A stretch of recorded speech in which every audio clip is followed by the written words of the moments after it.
Ladies and gentlemen, welcome to the Bullpen.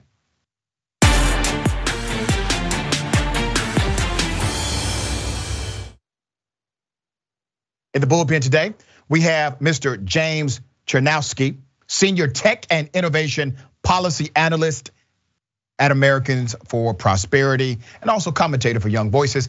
Good to have you, James. Welcome to the show. Thanks for having me. Absolutely. We're going to chop it up about Donald Trump's lawsuit against social media companies. And let's also talk about Russia and their now interplay with social media as well. There's a night and day contrast. I think some interesting commentary can come out of it. I don't want to presume what you know or believe about Trump's lawsuit. So if you would give us your sentiment and I will opine. Thank you. Yeah, when it comes to Donald Trump's lawsuit against the social media companies, late last year, he had unveiled that lawsuit against Twitter, Google, and Facebook for getting deplatformed from these social media companies. He felt that he had been wronged and censored, and he opened it up as a class action lawsuit for others to join him in doing so. I think that this lawsuit is without merit. I think that Mr. Trump got himself removed from private property, unsurprisingly, when he repeatedly violated the terms of service that these companies have on their websites. And that this lawsuit should, at least in theory, not move forward much beyond where it's at right now. Though I anticipate that, knowing former President Trump, that he will probably appeal this and try to keep the fight going as long as humanly possible. I agree with everything you just said, but let me ask you this question. I believe Trump is doing this simply to raise money, because I'm positive every lawyer around him, they have expressed to him, you cannot win this lawsuit. This is not a violation of your First Amendment. This is not some freedom of speech violation whatsoever. As you just said, correctly so, this is the equivalent of him being kicked off of private property. And here's the other thing, he signed a user agreement. He literally signed a user agreement that said, hey, if you do A, B, and C, we could just say bye-bye. It's a user agreement, it's a contract. That contract is enforceable. And then you have Rule 230, which basically says, listen, social media platforms must engage in good faith efforts to regulate the content on their platforms so that it's not, harassing or criminal activity is not taking place. And as long as they engage in good faith efforts to regulate that content, to make sure it's not a safe haven for crime or extreme harassment, then those social media companies, they will have immunity from prosecution when they make those good faith efforts. And let's remember, the freedom of speech, the freedom of expression also applies to private companies, right? They can express their speech as well. So why do you think, with all of this simple evidence, none of this stuff is complex, right? All of this very simple, here's the rule evidence. Why do you think so many Republicans in particular believe that Trump's lawsuit is going to not only win, but be a game changer as it relates to the rule of law and social media censorship in America? I think that's a great question. I don't know if all Republicans share the views of the former president in terms of. No, you're right. Not all, brother. That's why I didn't say all. Yeah, but why so many?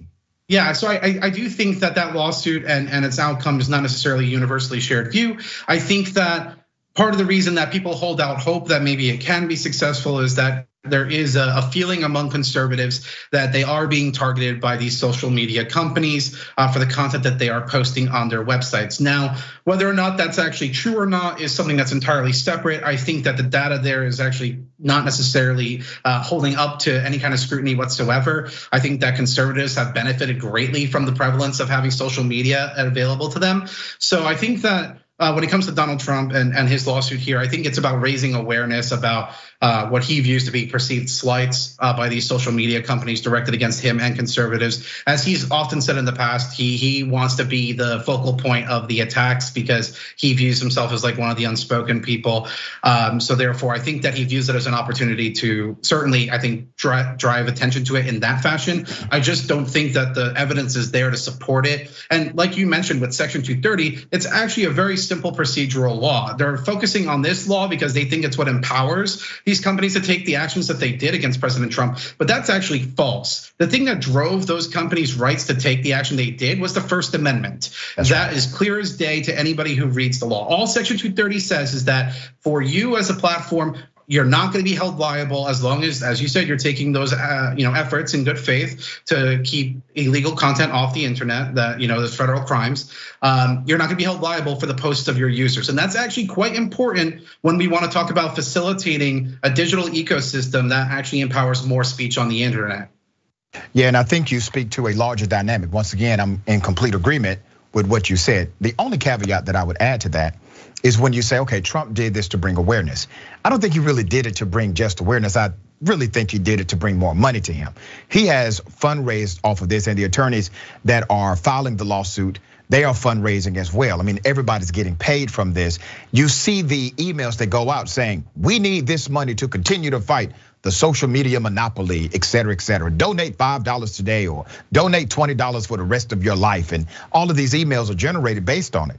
Now, this hypocrisy must be told. Trump created something called Truth Social.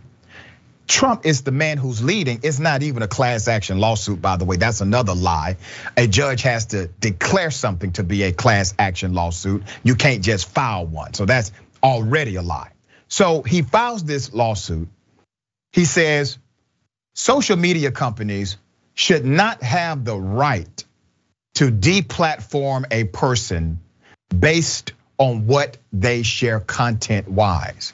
He then creates what he calls a free-flowing forum, Truth Social. In the first week of Truth Social, they deplatform individuals under the same theory of law and application. Tell me, brother, because you have plenty of walking around sense, as my grandmother would say. How in the hell don't Republicans see the hypocrisy of this entire move by Donald Trump? I think it's an interesting question, to say the least, as to why Donald Trump has done what he's done. Truth Social did launch. You are absolutely right. That is a new product that's out there. And I'm actually happy to see it out there, only because it offers an alternative way of looking at how you can approach the But James, that's the solution, right? It's a free market solution. Yeah. That's it. That's your solution. Go out, be competitive, create a product. You build it, they will come kind of stuff. Not literally being antithetical to the Constitution while tricking those who have a good faith belief in you to give you money for a case that's doomed from day one. No, I don't think you're wrong there. I think that him creating Truth Social is a positive step in the right direction in terms of forming an alternative out there. Though, as you mentioned, his platform in the short time that it's already been allowed is already started, deplatforming people. Famously, Devin Nunes's cow, which is a Twitter account that parodied Devin Nunes, went on there and got banned pretty fast. Lo and behold, and there have certainly been complaints of censorship, if you will, about this platform. But if you read through the terms of service, it's actually very detailed as to what they're willing to take you down for. You can't make fun of the former president of the United States. You can't make fun of the actual service itself. You can't sit there and excessively use capitalizations, which I know some people are fond of using, I guess. And it's very fascinating. It's a different perspective of dealing with it, and that's his right.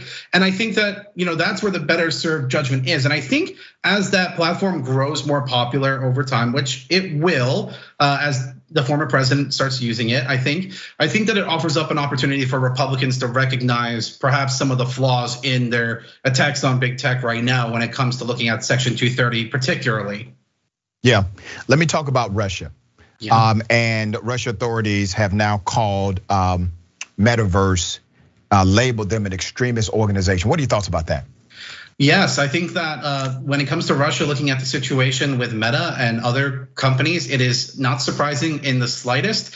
Very early on, when Russia invaded Ukraine, these platforms were actually really devastating to Putin's ability to establish any form of credibility for his reasoning for invading Ukraine. I think that they showed us in live time the just sheer destruction of war, because we have not seen that, like at least in the kind of intimate detail that we have for some time, probably like when we were last looking at Yemen and some of that area where we would have seen this even a little bit. But given the sheer amount of force that Putin's using, it's gotten exposed in part because of these social media platforms, and it undermines his message. So therefore, it's not surprising that when these platforms have demonetized the Russians' propaganda arm like Reuters and Sputnik to be able to make any kind of money off of it, and they're lowering the rankings on their searches, etc. That Putin views that as an attack on him and his credibility as the leader of Russia to go and actually do anything, and therefore he's taken the radical actions of starting to go and ban Facebook and Instagram and Twitter from internet access for Russians, which is really unfortunate because now they're not able to go and see the same kind of information that we can, which makes it harder. But luckily enough, people saw it early and often. And I think as recently, it was over 3,000 people that have gotten arrested in Russia for protesting this war on Ukraine. They've courageously stood up to Vladimir Putin. And my thoughts and prayers are actually with these companies who have employees that are located in Russia that had to go and make that hard decision about how they want to go and approach this situation, because they do have folks on the ground there. So my thoughts and prayers are with those people. Let me draw some parallels here that I find interesting. The first war is always a psychological war. You have to control the narrative. There's a sales pitch typically, you need to get buy-in. All of that is very psychological. So Vladimir Putin controlling information by determining that social media is now extremist and it is anti-Russia, that's to control the message. That's to limit information to those in Russia, number one. But look at this parallel. You literally have a former president of the United States who praises the leadership of Vladimir Putin. You have a conservative demographic, not all conservatives, but a significant number of conservatives who have praised Vladimir Putin. Just a couple of weeks ago, Marjorie Taylor Greene, a US Congresswoman, spoke at a white nationalist rally and they were shouting, Putin, Putin, and let's go Russia. That's what they were shouting at that rally. Look at this parallel. They say that social media, according to the Republicans, should not be regulated by the government. And I agree. And it's not regulated by the government. It is not being controlled by the government. And the government is not telling Facebook what to do or what to limit. However, Russia is. Russia is doing exactly what the conservatives are saying is evil. Russia is actually doing exactly what Republicans are saying represents antithetical relationships between community and social media. And none of them have any negative words to say about Vladimir Putin doing what they have deemed to be evil.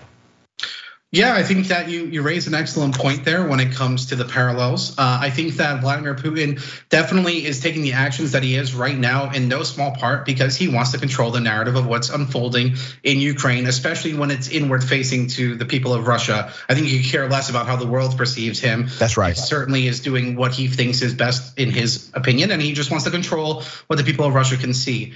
When it comes to Republicans in America, again, I don't think that it is a large portion. I actually think that it's just a very loud, vocal minority that have learned how to go. But here's the problem, James. James, I agree with you, brother. I think the Republican Party has a loud, vocal minority of individuals who are hardcore Russian supporters, Vladimir Putin supporters, right? Yeah. But here's the other side of that coin. When you're silent, when you refuse to proclaim the truth because you are afraid of the loud voices, who represents you then? Those loud voices do. Because now the only chorus we hear is the chorus of the minority group because you refuse to sing your own song. No, I think that's a completely valid point, and that's why I'm proud to do the kind of work that I do, working in tech policy, because I want to make sure that people know that it's not just that one voice in the room, that there are other diverse and rich opinions within the conservative movement or the center-right movement. I don't want to go and make it seem like it's these far radical, loud voices that are a minority that drive this. I think that unfortunately for conservatives, there's just this big rage towards technology companies that I think that if they keep pushing for the kinds of solutions that they're going for, that they're gonna lose out at the end of the day. Because again, the internet has been one of the biggest boons for conservative voices that have been there. And it's also empowered, by the way, even networks like the Young Turks. And I love to see that, and I want to see more of that. But that requires something that I think there's very little patience of in DC, and that is patience and really needing to learn how to go and take things slow and tone down the rhetoric. That's definitely, I think, one of the hardest things to do, but it is the necessary thing to do because again, we all benefit when we can learn how to operate and have good conversations. And the internet is a great medium for making that happen. That's why things like Section 230 are so critical towards allowing for free speech to occur on the internet. And Russia is an exact example of why that's detrimental for countries that don't have those protections. Man, I'm rooting for you, James. And let me tell you why I'm rooting for you. Right now, the Republican Party is so extreme and so dangerous and so insane in their ideology and their romanticism of white nationalism that Democrats can get away with anything. That literally a Democrat can run and say, I'm gonna do this, do that, do the other. 4 years later, they don't do a damn thing. And then when they come up for re-election, all they have to say is, who are you gonna vote for, me or that guy? We lose in that scenario, brother. We lose in that scenario every time. So you guys need to come back to the table and stop letting these loonies hijack your damn party. I think that's why Glenn Youngkin was a great example of what happens when conservatives find their base again. He was a very milquetoast campaign, but he ran on a very digestible and simple message that people could resonate with. And he was able to go and defeat the Democrat incumbent, Democratic governor that was going to be there. And one of the things the Democratic governor did is connect the entire campaign to national Democratic politics, and the national political brand of the Democratic Party has suffered severely under the presidency of Donald Trump. It was not a wise move. That's why you see people like gubernatorial candidate Stacey Abrams in Georgia. She's running a Georgia-centric campaign, so much so that when Joe Biden and Vice President Kamala Harris came to Georgia, she all of a sudden had a scheduling conflict. All right, man, I appreciate you being on the show, man. Very smart guy. Thank you. Thanks for having me.